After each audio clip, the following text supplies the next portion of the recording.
And what's up, guys? Technicals Tinkers here, getting back into the 3D print thing. Pretty quiet. We did a, yesterday I was talking about the chain chomp that I got. The licensing, it's like a gray area, and like I kind of knew that for a while, but a lot of people, are absolutely adamant, like, the license says this, but then other people are like, well, it only really pertains to the file. But it's just a common thing that you don't use it to print things and then sell it, because like it's a lot of artists in there who are maybe, saying like, well, no, you can't do that. But like legally speaking, you're selling a trademarked, thing, which trademark's not the same as copyright. Well, yeah, but like, are you gonna go to court to fight someone who's printing your model and selling it, even though your model is violating trademark? So that's kind of the question. And I think that's why you see so many people selling free or, public use only licensed prints online. And it's kind of an area I struggle with, because again, I don't really give a shit. If I'm legally clear or can get away with it, then why wouldn't I? Because this is the nature, this is just where I'm coming from.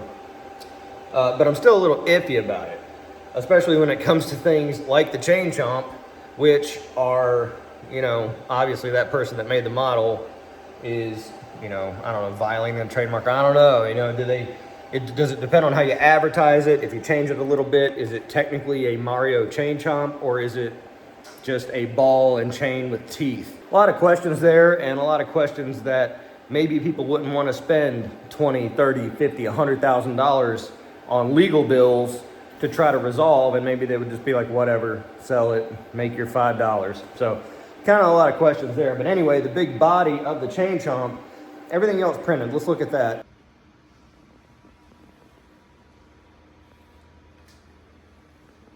And here is a slightly larger version. So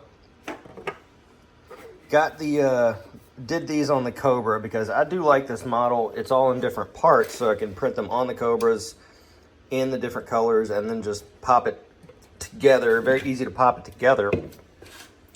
Still burns a lot of filament, maybe at least, like I was saying yesterday, like 4 rolls at least.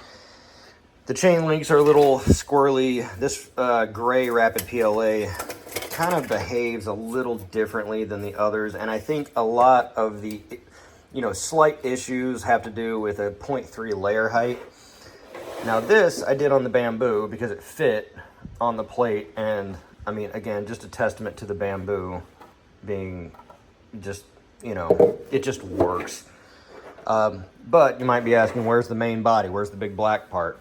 I've got to restart the print. It's like a 20-hour print because had some issues the first time around.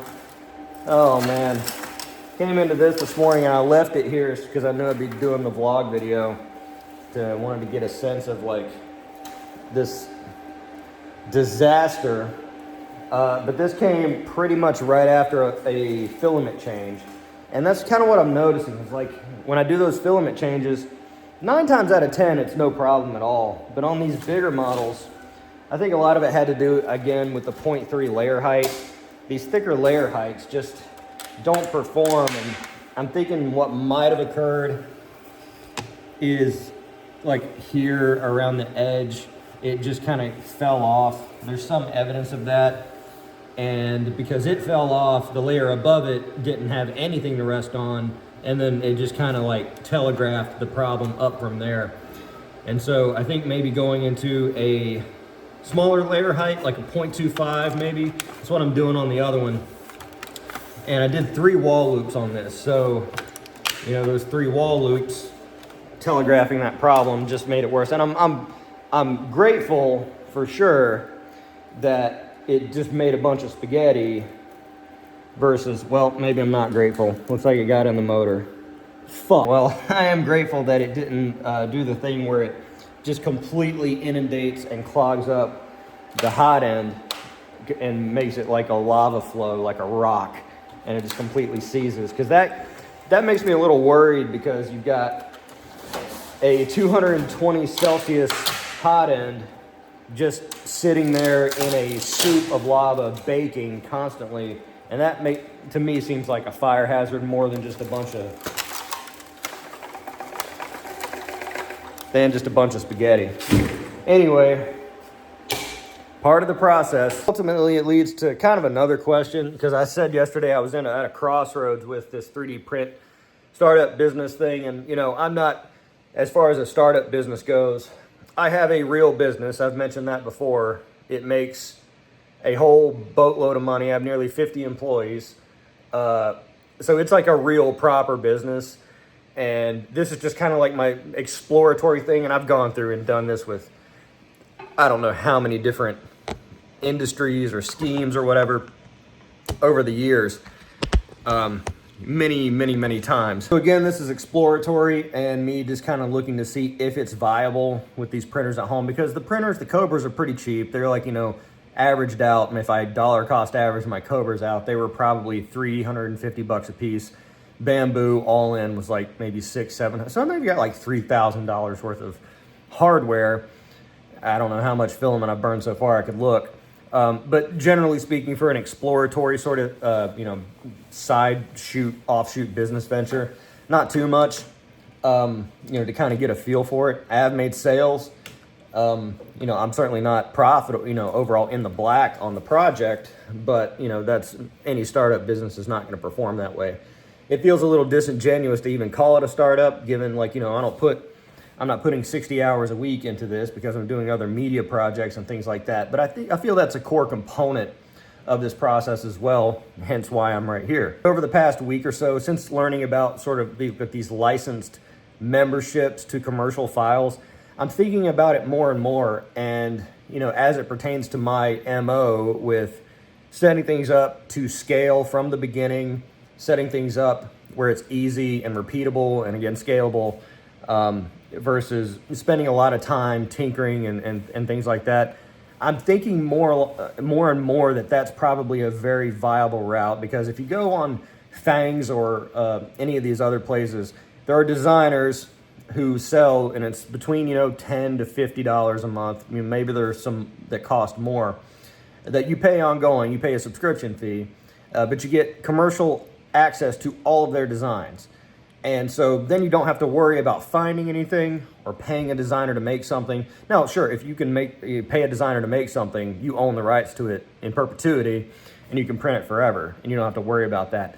But overall, the subscription cost is pretty low. Now, again, you temper that with the fact that anyone can do this, and the competition is super stiff in the 3D print game, because the barrier to entry is virtually non-existent. Overall, for a piece of machinery that you can build a business around that costs $500 or $600, that's nothing. That is absolutely nothing. It's the more expensive the machine you get, the better shot you have at making a successful business. If you get a CNC machine that costs $100,000, $200,000, it's very likely you'll be able to create a successful business just around that one machine. Because not many people are going to swing $100,000, $200,000 for a CNC machine. That's why, the trope of young dudes creating pressure washing businesses, you see it everywhere, because you can get a pressure washer for a few $100s, you throw it in the back of your truck, and suddenly you have a pressure washing business. But because the competition is so stiff, you make very little money, and people usually fail because it's just not enough money to sustain yourself. You have to do something else, and it just doesn't pan out most of the time. Same thing kind of in the 3D print game, because there's a lot of amateurs and hobbyists just doing this on the side, but I'm looking at it more so, how can I scale it up beyond that point and get into a realm where most people don't or can't operate? And I think that probably pertains, comes into volume. If you have a whole bunch of printers printing in high volume, Danson 3D prints on YouTube, I can kind of see what he's doing there, and he's got various different sales channels, TikTok, Amazon Handmade, and he's doing volume. He's making little trinkets, which, have no appeal to me whatsoever, but he's doing it in volume, and I imagine that his pricing is reflective of that, and that's why he's able to actually create a business around it, and he's doing quite well, it seems. I'm thinking more and more that's the option. The only thing is that you've got to hold your breath and you got to kind of jump into it. I don't think you can really scale to that point on doing volume, because as soon as you put up a print, one of these licensed prints for a competitive price to where you're virtually guaranteed to get orders, you're going to start getting orders, and that creates a problem because you're going to have a lot of volume coming in, and you're not going to have the infrastructure to fulfill that. And so it's kind of like, well, you just kind of have to decide, like, let's go for it. Buy yourself 10 or 20 printers, set them all up, get all the filament you need, get all the packing material you need, set up your store, press the on button, and then go. And then, kind of hope that your sales channels pay off. I mean, I'm sure that you will. You will get some order flow, but then you put your efforts into gaining new orders versus putting your effort into coming up with new prints, and just relying on the subscription fees to sort of do that. So that's what I'm thinking. I'm thinking like there's the path to like a more of a guaranteed success is going in that method and going out the direction, just based on what I've seen, what my goals are with this business. But, it's kind of like, do I want to pull that capital and deploy it into this side project? And I'm thinking it might be a good way to go. As the year gets closer to the end, we take a look at our Section 179 deductions for the year, take a look at, tax implications, because, towards the end of the year, it's the time to do that. If you're going to be profitable in your business, you want to make sure that you're, at this time of year, putting your investments in the correct places and spending it in the right categories in order to capture as much of that benefit, that tax benefit, as possible. So I'm thinking more and more about it. Probably going to speak to my number one and number two here this week. I don't know that they're completely sold on the idea. I think they see it as a little silly, and I don't blame them, given the shit that I've been printing. I think they think I want to make a sex doll factory, which, hey, I probably wouldn't mind creating a sex doll factory, but and that was actually an idea several years ago I thought about. It was rental sex dolls. Another story for another time. Is this the 3D print channel? Anyway, let me know what you think in the comments below. Be sure to like the video because it's the nice thing to do, and subscribe for more content like this. I'm The Technicals. See you next time.